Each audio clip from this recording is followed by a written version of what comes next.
식사들 하셨습니까? 오늘은 실제 사례를 통한 망하지 않는 전원주택 부지 선정 방법에 대해서 말씀을 드리겠습니다.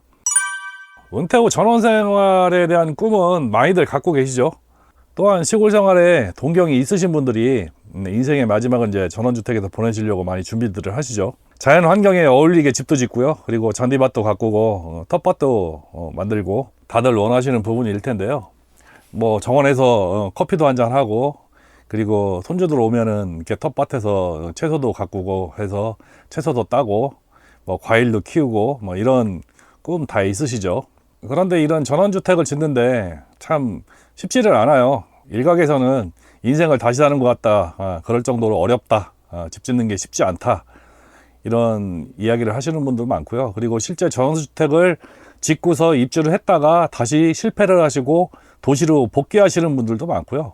여러 가지 실패 원인 중에 전원주택을 짓게 될 때의 문제점을 오늘 솔직하게 말씀을 드려보겠습니다.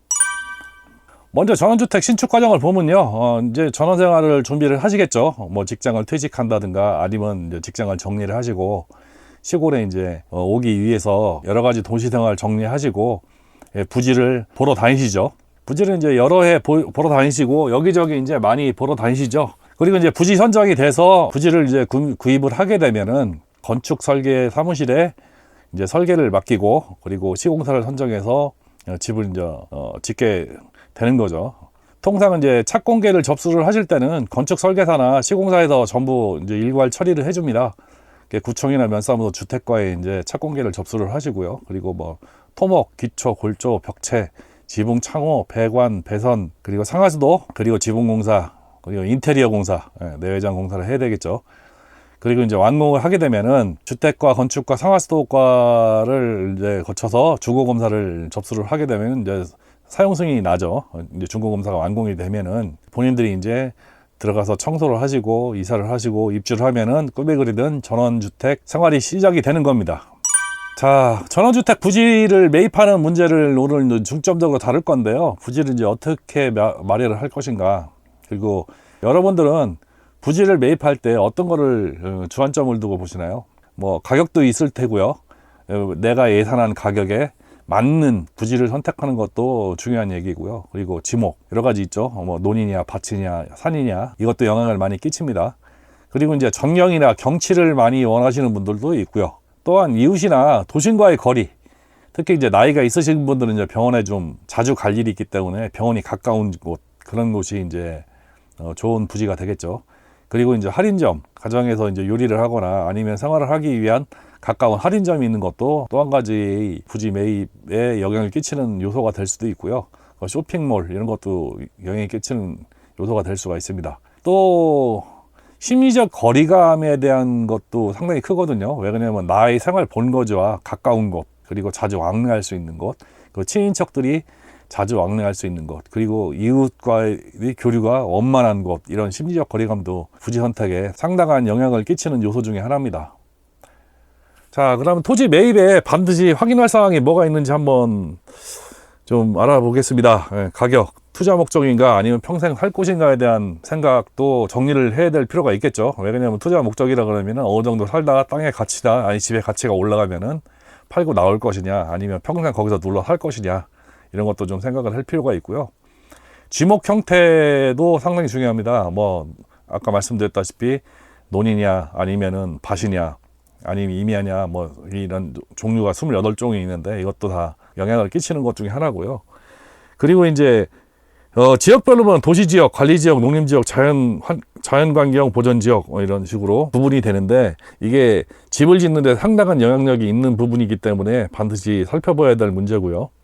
이런 것들은 구청이나 면사무소 가면 토지이용 계획 확인원이라는 걸 띄워줍니다. 그걸 띄워보시면은 용도를 어떻게 변경할 수가 있는지, 그리고 농지 개발 부담금이 얼마나 되는지, 그리고 저용 면적이 어느 정도 되는지, 아니면 또 집을 지을 수 있는가 없는가, 이런 것들을 확인할 수가 있거든요. 이런 절차들을 대부분 이제 건축사나 설계사 아니면 시행사에서 다 대리로 해주죠.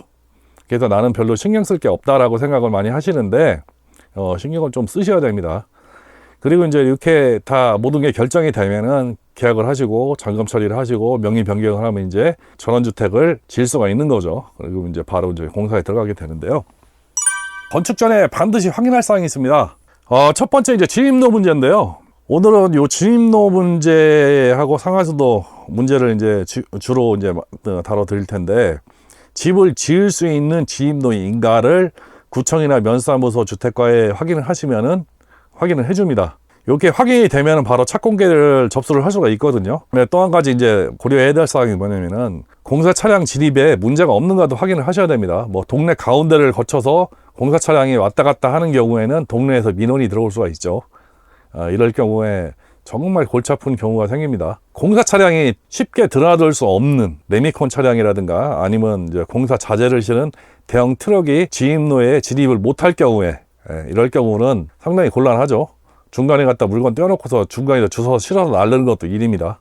그래서 이런 것도 진입로 문제를 좀 확인을 하셔야 되고요.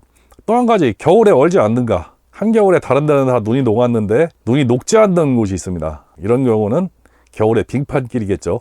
또한 그런 데다가 주택을 신축을 한다 그러면은 여름에는 습하고 겨울에는 엄청 춥습니다. 막말로 얘기해갖고 보일러 한 달에 50만 원이면은 버틸 수 있는 집 규모인데, 이런 추운 곳에다 집을 지면은 150만 원, 200만 원 들어도 춥게 겨울을 보낼 수가 있는 거죠. 만약에 장작 보일러를 설치했다 그러면은 1년이면 한 15톤에서 20톤이면은 장작을 충분히 충당할 수 있는 집 규모인데도 불구하고 이런 데는 뭐 40톤, 50톤 떼도 춥죠, 겨울에. 고려를 상당히 하셔야 됩니다.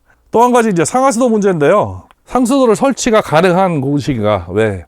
상수도가 주변까지 상수도가 설치되어 있다면은 거기서부터 이제 우리 집까지 끌고 오면 되는데, 그렇지 못한 곳이 상당히 많습니다. 실제적으로 이 상하수도 문제 때문에 동네하고 왼수지구 사는 집들도 많고요. 실제 상하수도 문제로 이웃끼리 싸워서 살인사건이 난 적도 있습니다. 그래서 이게 상수도를 끌고 오지 못할 경우에는 자가수도를 개발을 해야 되겠죠. 뭐 심정을 판다든가 그래서 자가수도를 개발을 해서 사용을 하셔야 되고요. 상수도가 근처에 있기는 한데 우리 집까지 끌고 오기에는 너무 거리가 멀다. 그러면은 심정을 파는 거하고 가격을 비교를 해서 더 저렴한 쪽으로 선택을 하겠죠. 또한 하수도나 아니면 침출수 배출을 어디로 할 수 있는가, 쉽게 할 수 있는가도 상당히 보셔야 됩니다. 상하수도를 설치하면 반드시 하수도도 설치를 해야 되기 때문에 이게 내 땅에서 해결될 경우가 거의 없어요. 대부분 주변에 이제 수로가 있다든가 아니면은 뭐 하수도 설비가 돼 있다든가 그러면 문제가 안 될 경우 안 되는데, 대부분 남의 사유지로 이제 방류수를 내보낼 경우에 문제가 되겠죠. 이럴 경우에 동의서가 필요하기 때문에 일정간 어느 정도 경비를 지불하고 하수도를 설치해야 되겠죠. 이런 문제도 잘 고려를 하셔야 됩니다. 다음은 이제 주변 환경 문제인데요. 주변 환경은 이제 경치나 이웃과의 관계, 뭐 살기 좋은 곳인가 이런 것들이 이제 고려가 돼야 되겠죠. 대부분 이제 많이 고려하시는 사항들이 축사나 공장지대에서 좀 멀리 떨어진 곳, 2, 3km 정도는 떨어져야지만이 영향력이 없을 겁니다. 최소 1에서 2km 이상 이격된 곳에 집을 지으시는 게 좋다는 이야기들을 많이 하시기 때문에 그 부분은 뭐 말씀드릴 게 없는데, 마을 분위기도 상당히 중요합니다. 이웃과의 공존관계가 상당히 시골에서는 중요시하게 여기기 때문에 마을 분위기가 상당히 중요하고요. 또 한 가지, 전원주택에 살 경우에 이웃을 잘 만나야겠죠. 이웃 갈등 때문에 이제 전원주택 생활을 포기하시는 경우도 많고요. 그리고 이제 묘지가 많은 곳을 많이들 피하시는데, 묘지야 한두 개 보이는 것 정도는 크게 문제는 없습니다. 그리고 묘지가 주변에 있다는 것은 그 지역은 풍수적으로 상당히 좋은 땅일 가능성이 상당히 높아요. 뭐 공동묘지가 있다든가 그러면은 문제가 되겠지만은, 그렇지 않고 시골에 가면은 어느 산에나 전부 묘지가 있기 때문에 묘지가 한두 개 정도 보이는 거는 크게 상관이 없습니다.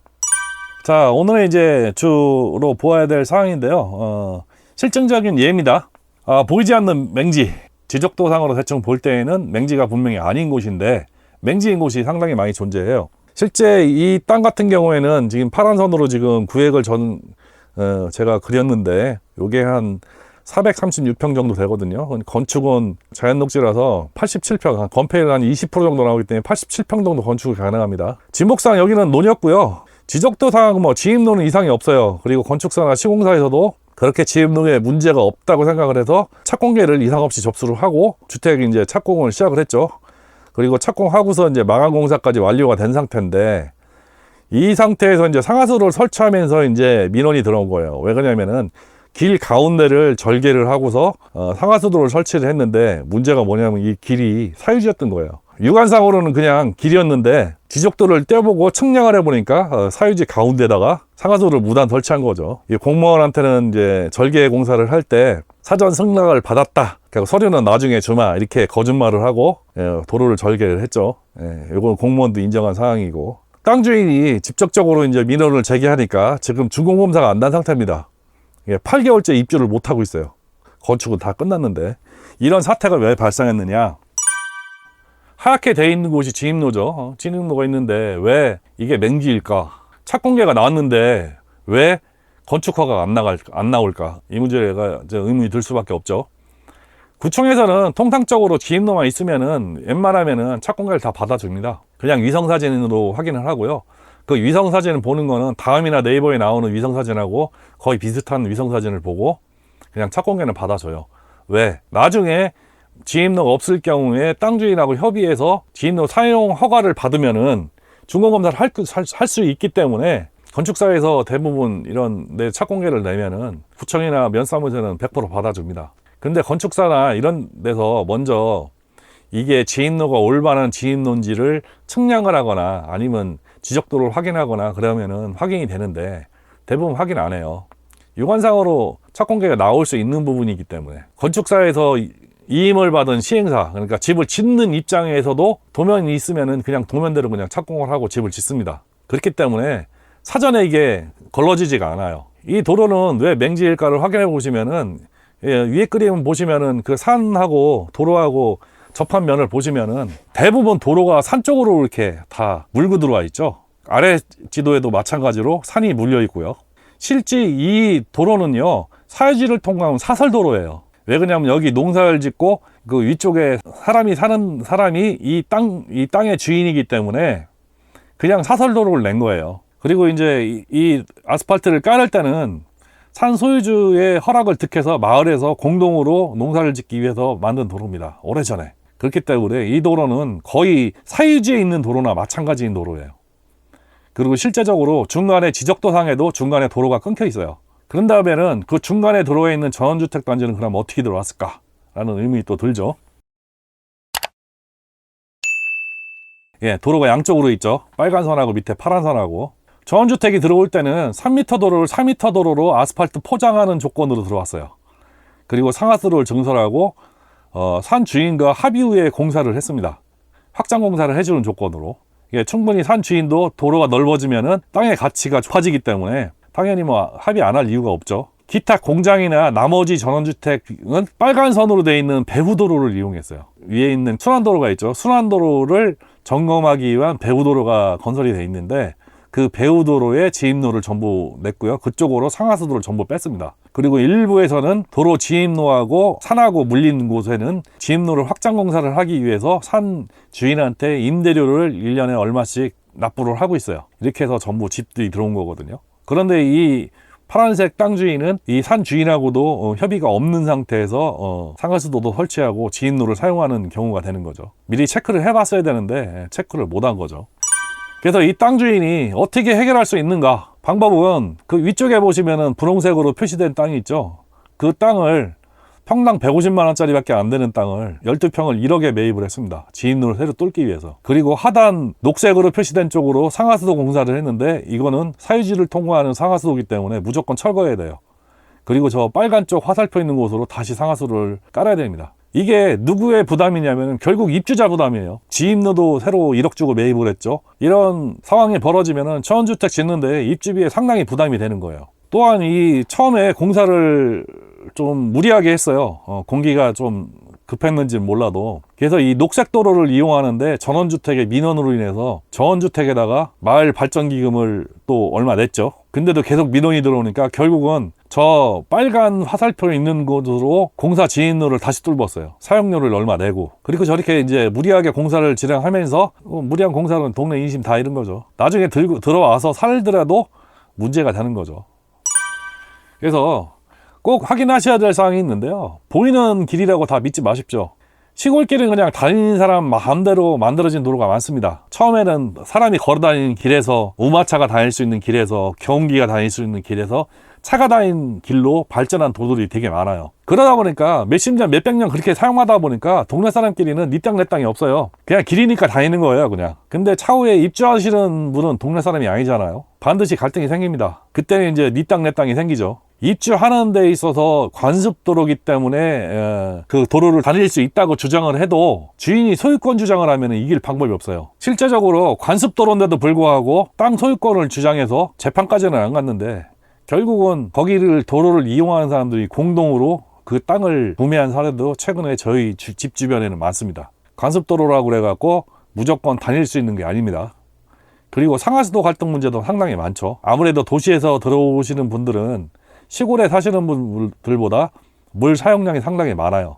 왜냐하면 세탁기만 써도 물 사용량이 확 늘거든요. 그렇기 때문에 남의 사유지로 하수도를 설치했는데 거기서 폐수가 많이 흘러나온다 이러면은 갈등이 생길 수밖에 없죠. 여러분들은 수억짜리 집을 짓는데도 불구하고 주변 지적도나 아니면 청량을 상당히 하는 걸 꺼려야죠. 집 다 져놨는데 청량해 보니까 지입로가 없다? 미치는 거예요. 지적도만 확인해도 그거 다 할 수 있거든요. 네이버나 다음 지도에 나오는 지적도 같은 경우에는 저희 집 기준으로 본다 그러면 1m 이내 정도의 차이가 납니다. 많이 1, 2m 차이밖에 안 나요.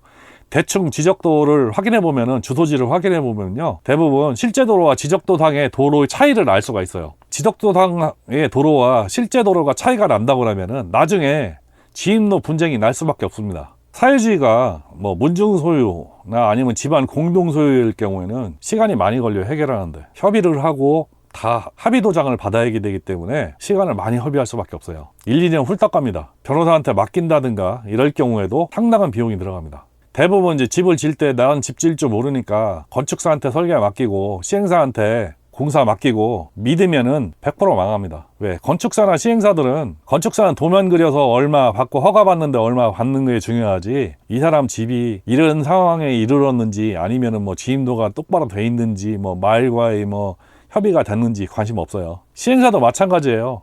자기는 집 짓고 그냥 돈 받는 게 중요한 거지, 이 사람의 뭐 땅이 맹지인지 아니면 뭐 남의 땅에다 집을 짓는 건지 이런 거 신경 안 씁니다. 집주인한테 돈 받는 게 중요하죠. 영업할 때야 뭐 별 달콤한 소리 다 하죠.